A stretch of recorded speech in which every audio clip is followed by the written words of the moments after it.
drops in at the bakery shop. I admit to worrying that Rhoda will get herself hitched up with this Englisher and bring new sorrow to Mama's heart. And Dot's, too.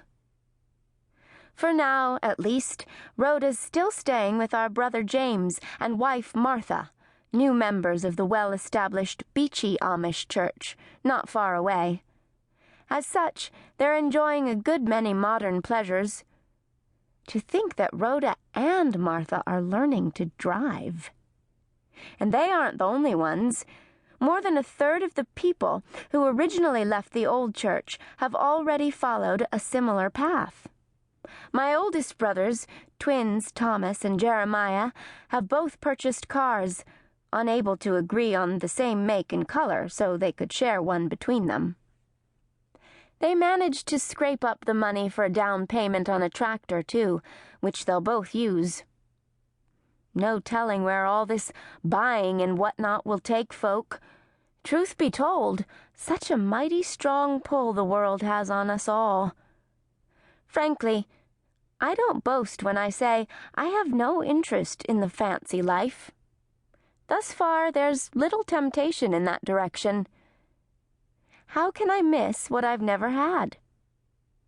I do miss Rhoda, though, and long to win her to the Lord one day.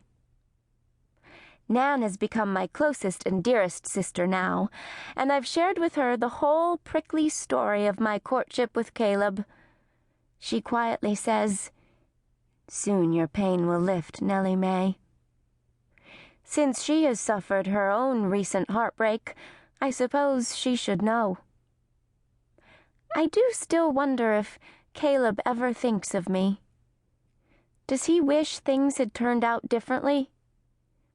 I, for one, won't let his determination to adhere to the old ways stop me from praying that his eyes might be opened. Often my prayers are mixed with tears, but I refuse to put my hand to the plow and then turn back. I believe I'm called to this new way of living, and nothing will change my mind. Preacher Manny said last Sunday, in order to be a true follower of Christ, you must allow God to mold you, to remake you, hard as that may be at times.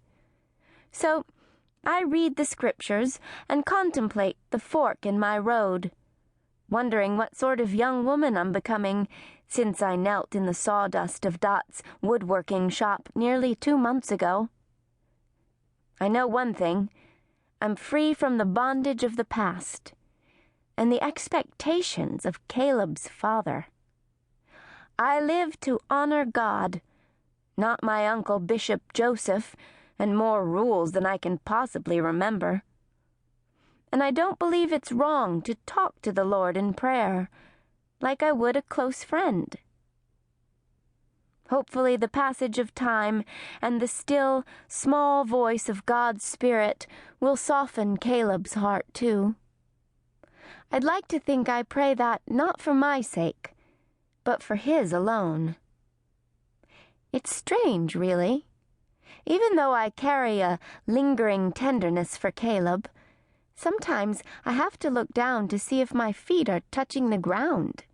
I feel so light and free and ever so clean that it wonders me how a person can be filled with both joy and a sense of sadness at the same time.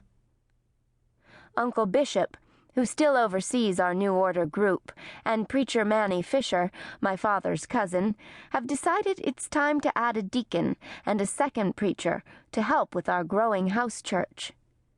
So the divine lot will be cast twice in a few weeks. Some have already gone to prayer and fasting, to be in one accord. I wish I were already a voting member.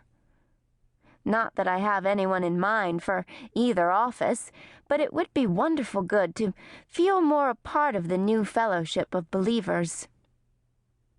These days, the Bon is back in force, and the months of easily switching churches are over.